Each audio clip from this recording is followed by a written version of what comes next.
After recently losing his mother, Arasu spends most of his time playing video games.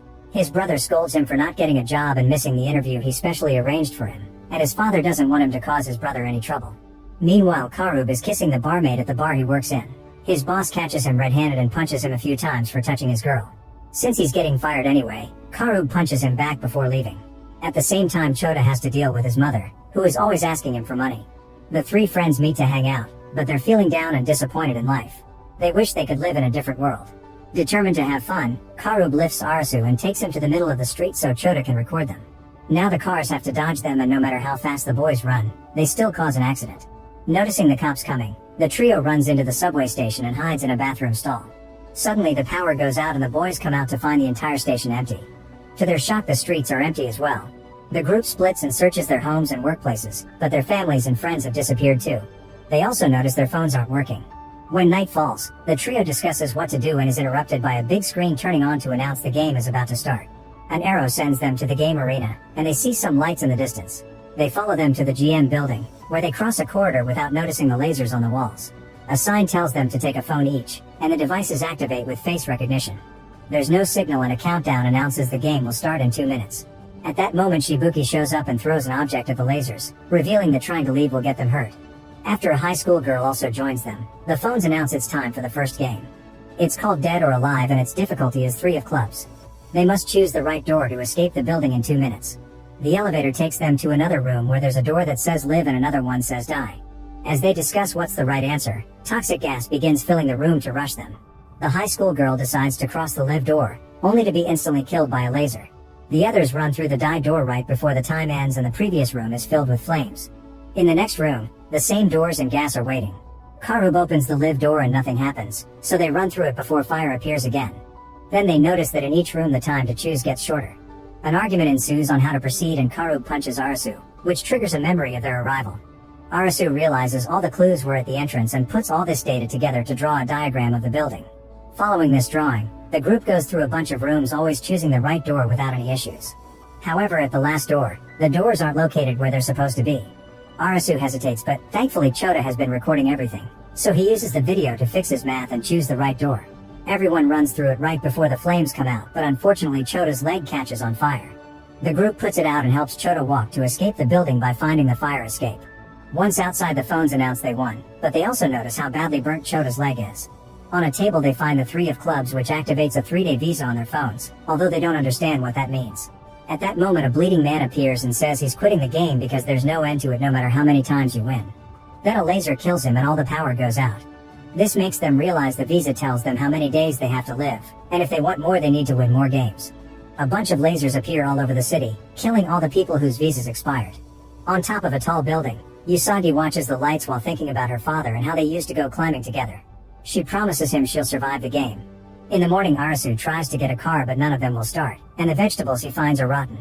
The group searches a bunch of shops and apartments, however not a single machine is working. Chota wonders if it was an electromagnetic pulse that caused all of this right before the game phones stop working too. Afterward, they get batteries for the radio and canned food for lunch while sharing what they were doing when the mysterious blackout happened. Shibuki claims she had been working when actually she was showering after getting dirty with her married boss. She arrived 3 days ago and is the only survivor from her group. Since the boys saw the blackout later and the vegetables are already rotten, they conclude time passes differently here. Chota's injury is getting worse, so Karub and Araizu talk in private and agree to join a game by themselves to learn more without getting their friend in trouble. Meanwhile, Shibuki comforts a crying Chota, who thinks he won't make it out alive. She admits what she was doing with her boss, explaining she hated him but still did it to climb the corporate ladder. Then she kisses Chota and they get naughty, which makes Chota remember the day he saw his mother getting it on with the local priest. Specific apartments all over the city light up with new games.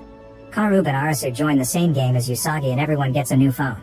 Once the group has 13 players, the phones announce the game is starting and the difficulty is 5 of spades. Nitobe tells them this will be a physical game and that each card suit has a different meaning. Clubs are team battles, diamonds are wits, and hearts are betrayal. The larger the number, the harder the game, but it also equals more visa days.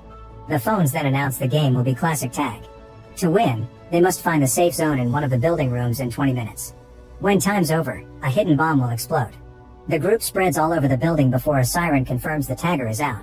Usagi hides while Karub, Arasu, and Nitobe try the doors, finding them all locked. Suddenly they hear shooting and a body falls in front of them, which means the tagger is killing the players. When they look around the corner, they see a masked person aiming a gun and immediately run away. Karub and Arasu manage to hide behind a wall, but Nitobe keeps on running and quickly gets killed. A player sees this and tries to escape, but he takes the wrong turn and is killed by a laser for leaving the game space. One by one players are getting killed while Karub and Arasu keep on hiding and notice that the tagger can't see them because his vision is limited by the mask. Arasu yells this information and Usagi yells back to share the location of the tagger as she climbs a pipe to dodge a shot. With only 8 minutes left, there still are 7 players. Running around obviously isn't accomplishing anything, so the players gather and make a plan. Half the team will search the remaining floors while the others go after the tagger. A player is shot down and Karub uses the opening to hit him with a fire extinguisher, but the hit does nothing and the tagger kicks him back. Then Aguni tackles the masked man and starts fighting him. Soon Karub joins him, however the tagger is strong enough to overpower them both. When the tagger takes out a blade, he manages to cut Karub's stomach in just a few moves. Meanwhile, Arasu and Chishiya realize that the shooting had a specific pattern that takes them to the only unlocked door. The duo enters the empty apartment and a surprise second tagger tries to attack them, but Chishiya quickly knocks her out with a taser. However, the woman immediately recovers, so Chishiya runs out of the apartment while Arasu hides in the other room. The safe zone is there and needs 2 people to press 2 buttons to end the game.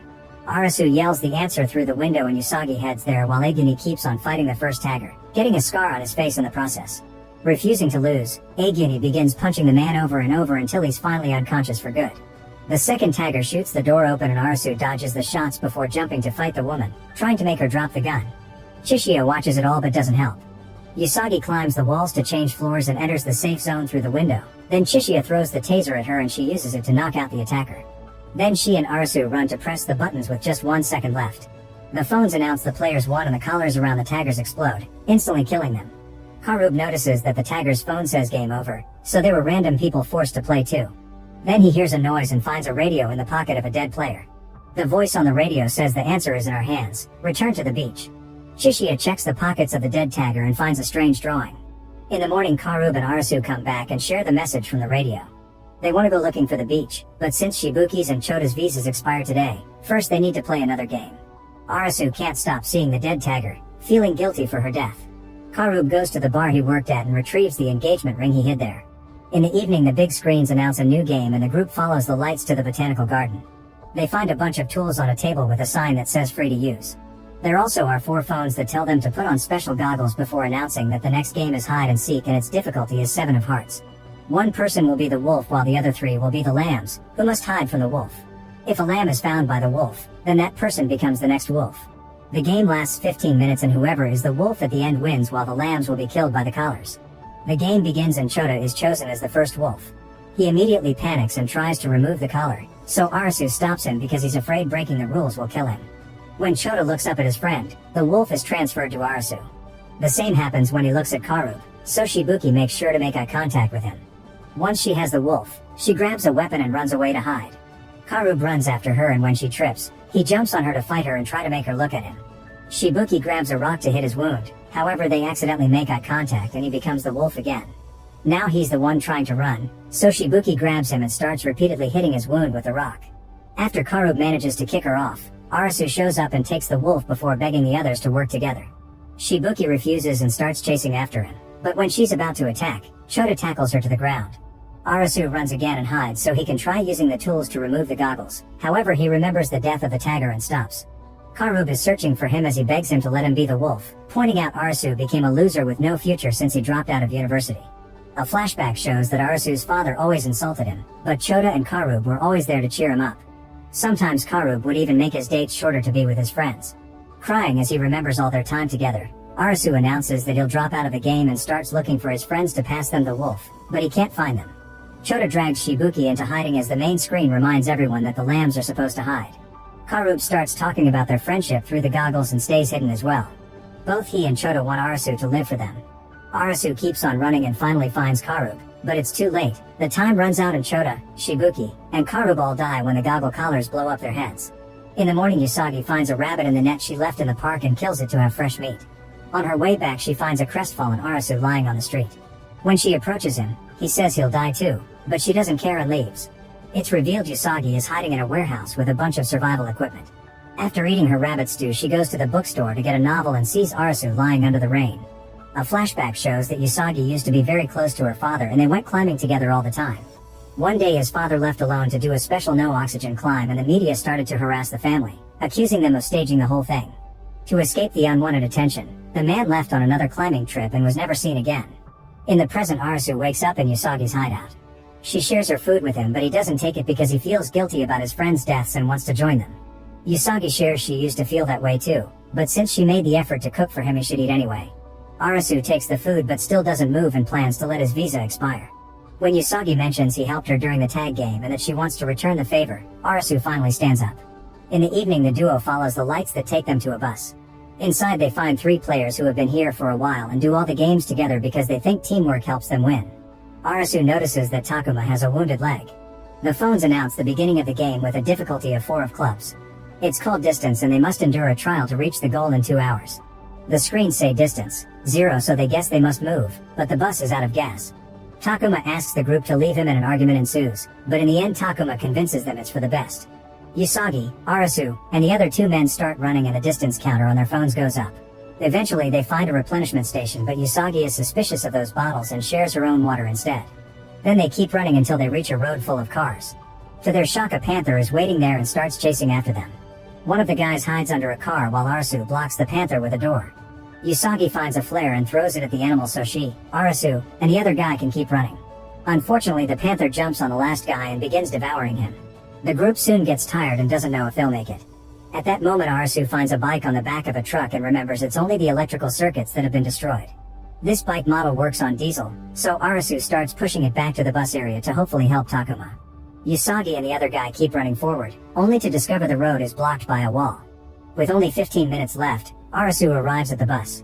10 minutes later, Usagi and the guy hear a noise. It turns out the wall is starting to break and water is bursting through. The duo immediately begins running, and since Usagi is well trained, she manages to escape. However, the man is tired and falls, so the water kills him. At that moment, Arasu and Takuma show up on the bus and grab Usagi to bring her inside right before the water takes her too. Time runs out and the trio is still alive because the bus had the word goal painted on it all along, which means they had to stay there to win. The counter on their phones indicated how far they were from it. After Takuma says goodbye to them, Arasu and Usagi get a bicycle and start crossing the bridge to try to find the beach. A few days later, Arasu approaches 2 players to ask if they know anything about the beach, but the men run away as soon as they hear the word. Every night he has to share the tent with Usagi, which makes him uncomfortable. Seeing that Arasu isn't used to camping, Usagi decides to teach him some survival skills like tracking down animals. That night, Arasu watches some players gather at a building. He notices a few people are wearing the same locker key bracelet, which makes him realize Agini and his friend had it too. Usagi finds another group and notices the same bracelets. As multiple places begin exploding around the city, the bracelet guys get on cars and drive away, so Arasu and Usagi begin running after them. This takes them to a hotel called the Beach, which appears to have electricity. Before they can react, they're attacked from behind and knocked out. In the morning, they wake up inside the hotel with a man called Hatter, who claims this is a utopia. He reveals a wall with a painted full deck of cards and many of them are crossed out. Hatter explains that to clear the game and return to the real world, they must win a game for each card. He theorizes only one person can escape with a full deck, but collecting duplicates should allow more people to leave as well. It's impossible for only one player to collect all the cards, so he wants Usagi and Arasu to help. Hatter also thinks they've been taken to another country because of the visas and because the whole Japanese society can't disappear overnight. The hotel uses fuel to generate electricity and rain as a water supply. Doors have been damaged so they can't be locked. Hatter's followers have even gathered a bunch of firearms. There are 3 rules to live here. Everyone must wear swimsuits, all cards belong to the beach, and traitors get killed. Hatter takes the duo's cards to add to the collection and threatens Arasu and Usagi into cooperating. During the day, all the players at the beach spend their time swimming, partying, drinking, and getting naughty. In the evening, a siren announces when a new game area opens in the city, and Hatter gives an inspiring speech as if these youngsters were his army. The players are divided into a bunch of small teams to tackle as many games as possible to win lots of cards. A team has to deal with a tiger in a carousel while another team is left hanging on the human elevator. Usagi's group is using matches to find numbers on a wall, and Agini's team is killing animals in the amusement park with guns, swords, and even punches. Arasu joins a game with Tada, Kuina, and En, who tells him this is also a trial to see if he's fit to be an executive member of the beach. The game is called Light Bulb and its difficulty is 4 of diamonds. The room is slowly filling with water and electrical wires are hanging from the ceiling. The players must find which of 3 switches turns on a light bulb before the water pushes them against the wires. There are 3 rules. Only one switch turns on the light bulb. They only have 1 chance to choose while the door is open, but while the door is closed they can play with the switches as much as they like. If someone is in a light bulb room where the light is on, the door won't close. They must answer together as a group to win or the wires will kill them all. One of the players touches the wires out of curiosity and dies on the spot. Arasu thinks about the rules and makes the others close the door before using the first switch.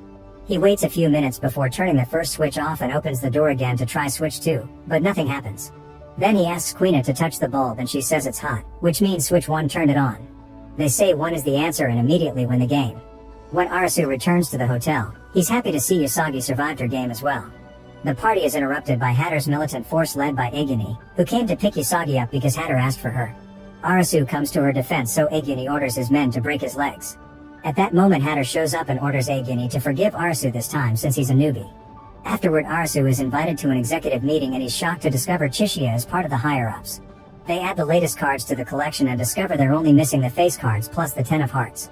Hatter's visa will expire soon and Mira thinks he should join a hearts game because many players will be willing to self-delete to protect their leader. They can't tell what a game will be in advance though, so Hatter announces he'll join whatever comes next. The next day Arasu and Usagi chat with all the players to try to get more information. However, each person has different theories and it's hard to say what's a rumor and what's the truth. In the afternoon Usagi decides to go looking for weapons in case they need them. Arasu hears some shots and notices a few guys walking away from a dumpster. When he looks inside he's horrified to find dozens of bodies. Chishiya and Quina show up and tell him those are the traitors. They explain they want to change the status quo and ask Arasu to join their plan. The soldiers aren't happy with Hatter's leadership and Chishiya thinks they'll take over the beach soon. When that happens, he intends to steal the cards and leave. Later Arasu reunites with Usagi, who couldn't find any weapons because they're protected by the soldiers. Arasu then decides to tell her about Chishiya's plan. The next day it opens the heads of 2 dead players to try to find the GPS chip that the game masters must have put on them to track them. She's interrupted when all the executives are called to Hatter's room. Everyone is surprised to see Hatter dead and they learn from other players that he was found like this on the streets. They assume he died in a game and discuss who should take over the leadership. Rules say it should be Hatter's right hand, but the militants threaten everyone into voting for Aguni. Soldier Naragi even punches Hatter's dead face for fun. Now Aguni can open the black envelope that contains the password to the safe with the cards. Once he memorizes it, he seals the envelope again with the leader's ring. While Aguni gives a speech to announce he's the new leader, Chishiya starts his plan. He saw Aguni looking surprised by the paper with the password and theorizes it was empty, so he thinks the actual password is the numbers on the sealing ring. While he, Usagi, and Quina keep watch, Arasu sneaks around to find the safe and try the password. However, the number is incorrect and an alarm rings, which gets the attention of the soldiers. Arasu sees Chishiya among them and realizes the plan was to frame him all along. While Usagi is captured too, Naragi begins to kick Arasu until he passes out. Afterward Arasu is tied to a chair and his face is covered in tape. He's left inside a dark room to wait until morning when his visa expires. Meanwhile An does an autopsy on Hatter and finds the killing bullet. Chishiya discusses his real plan with Quina, revealing he always knew the safe was fake. He had noticed Aguni glancing at a painting and thinks inside the envelope was a drawing to match. While Quina keeps watch, Chishiya checks behind the painting and finds the real safe. The password from the ring works and he grabs all the cards. The other soldiers are holding Usagi down so Naragi can take advantage. Usagi bites his tongue and gets punched for it. At that moment the lights flicker to announce the start of a new game. Chishiya throws an object at the exit and realizes the beach is the game arena so the lasers won't let him leave with the cards. Phones appear on a table for every player in the hotel and all the TVs announce the next game is the 10 of hearts. All the players except Arasu gather in the lobby where they find Momoka with a knife in her chest. The game is called Witch Hunter and they have 2 hours to find the person who killed this girl and throw them in the fire. The soldiers immediately want to burn Momoka's best friend Asahi since they're always together, but Usagi and Mira stop them because any accusations must be proven. And uses the chance to explain she was working on Hatter's body and the type of bullet she found proves he was murdered by someone here. A girl starts pointing fingers and soldier Samura immediately kills her with his sword. Aguni announces that if the killer doesn't surrender, he'll throw everyone in the fire. People panic and start running away as Naragi and the other soldiers open fire at random. Usagi grabs the last phone and teams up with Tada, Asahi, and Tada's friend to look for Arasu. Soon players are getting killed all over the building and their bodies immediately get thrown in the fire, but none of them are the killer. Eventually Samura starts a fire in the basement to force everyone to come out to the yard so Naragi can shoot them from the roof. Usagi's group splits to look for Arasu and she finds a terrified soldier hiding in a bathroom who tells her the location. Tada watches his friend get shot and jumps on the shooter, punching her until she also tells him Arasu's location. In the meantime Quina and Chishiya are hiding in the security camera room to keep an eye on things and notice someone moving in the dark. Quina goes to that room and finds him grabbing some superglue. She wants to use it with some powder to get the fingerprints from the knife. The women are found by Samura, so Quina tells him to go while she fights him. By moving fast, Quina can dodge Samura's attacks and run into other rooms to use furniture as protection. Samura asks Quina what she used to do and she says she worked at a clothing store, but that isn't the whole truth. Quina was born a boy and trained in her father's dojo but always lost. Her father also beat her up whenever he found her doing girly things. Eventually her father kicked her out of the house and she got her transition operation. Years later, when she visited her mother at the hospital, the old lady immediately recognized her and called her beautiful. In contrast, Samura was a failed writer who shaved his head and got all his tattoos when he entered the game as a way to start a new life. Their fight continues and Samura manages to land a cut on Quina's arm. However, Quina reacts quickly and disarms him before bringing him down with a kick. This breaks some glass and Samura starts throwing the shards all over the floor to make it hard for Quina to move since she's barefoot. He retrieves his sword and attacks again, but Quina concentrates and brings him down again before killing him with a well-landed punch to the head. The smoke is slowly filling the hotel and people gather in the corridors to get out, making it easier for soldiers to kill them. Naragi keeps on shooting the people who come out while remembering his high school days. Other boys used to beat him up and mock him, so his trauma has made him a violent man. Chishiya suddenly appears behind him and says one of the executives must be the killer. He throws all the cards in the air and when Naragi gets distracted, Chishiya uses a makeshift flamethrower to burn him down. In the lobby, and takes the knife from Momoka's body. Outside, the soldiers keep burning bodies while Agini remembers his friendship with Hatter before they were brought here. Meanwhile, Arasu falls in the chair and thinks the smoke will kill him. He starts remembering his best moments with his friends and reminds himself he must survive for them. By rubbing his face against the carpet, he manages to take the tape off his mouth and he can breathe properly again. Then he starts screaming and is heard by Usagi and the others, but the door is locked. At that moment, more soldiers show up and open fire, so Tada and Asahi bring them down by hitting them with random objects. Usagi climbs out a bedroom window and reaches the neighboring room, breaking through the glass to finally find Arasu. She takes him out of the room and they reunite with Asahi and Tada. There are only 30 minutes left, so they give Arasu the last phone before quickly sharing the rules. He points out Heart Games toy with people's feelings, so the witch should be someone influencing the game. Arasu then realizes the game masters must have watched the beach all along and waited for Hatter's death to start this game, which means only one person can be the killer. At the same time, and finishes her experiment with a knife and discovers who the killer is, but she's found by the soldiers and knocked out. A flashback then shows Momoka and Asahi recording themselves in the empty streets of the city. It had been 5 days since everyone disappeared and they decided to keep a record of everything. They mentioned meeting certain person before they were brought to a special place where they started to work. The flashback ended when Momoka descended into the subway station, which was so dark that Asahi lost her. In the present, Agini and his soldiers gather the remaining survivors in the lobby to kill them all. Arasu interrupts them and asks for help catching the killer, so Agini begins beating him up. Usagi cuts in saying this means Agini must be the killer, and Agini admits it's true. He asks the soldiers to shoot, but Arasu stops them because he thinks Agini is lying. Arasu always thought it was strange that the soldiers didn't take over the beach before since they had all the weapons, so he concludes Agini and Hatter worked together all along. Agini was in charge of keeping violent people like Naragi in check so Hatter could be the charming leader without trouble. However, Hatter slowly became crazy with power and killed a bunch of players who were hiding cards. This inspired him to create the rule that sentences traitors to death, which Agini hated. After Hatter's last game, Agini approached him to ask him to put an end to the beach and Hatter got so angry he tried to shoot him, but Agini shot first in self-defense and killed his best friend. In the present, Agini keeps beating Arasu up until he hears him say he killed his best friends too. The players realize Agini wanted to kill everyone regardless of the game because he wanted revenge for Hatter, who was driven crazy by his followers' adoration. Arasu concludes that Momoka is the killer and she self-deleted, but Agini kicks him down and insists he did it. A fight ensues as Agini tries to keep killing people, intending to bring everyone down with him. It turns out he's feeling guilty because Hatter's gun hadn't been loaded. Asahi tells Usagi and Arasu she'll create a distraction so they can burn Momoka. Suddenly Asahi announces she's the game dealer, and a laser shoots her in the head to kill her. At that moment Quina brings in, who confirms Momoka did it to herself. While Usagi concludes someone must have been controlling the girls, Arasu finally convinces Agini to stop the killing. Unfortunately, the fire from the basement finally reaches the lobby and when the crowd tries to grab Momoka, they're stopped by a severely burnt Naragi opening fire. He throws a torch to make the flames spread faster and continues to shoot at the crowd, causing everyone to run in panic. Usagi and Arasu jump on him to stop him, but Naragi quickly throws them off. When he's about to shoot them, Agini cuts in to act as a shield and picks up Naragi before jumping off the balcony. Both men fall into the fire and die. The crowd's shock is interrupted by the phones reminding them there are 3 minutes left. While everyone carries Momoka to the pyre outside, Arasu notices that Asahi's phone is still recording. As Momoka burns among the flames, the phones announce the game is over and the survivors won. Since everyone is distracted, Chishiya uses the chance to take the 10 of hearts. The next morning Usagi and Arasu watch the video on Momoka's phone.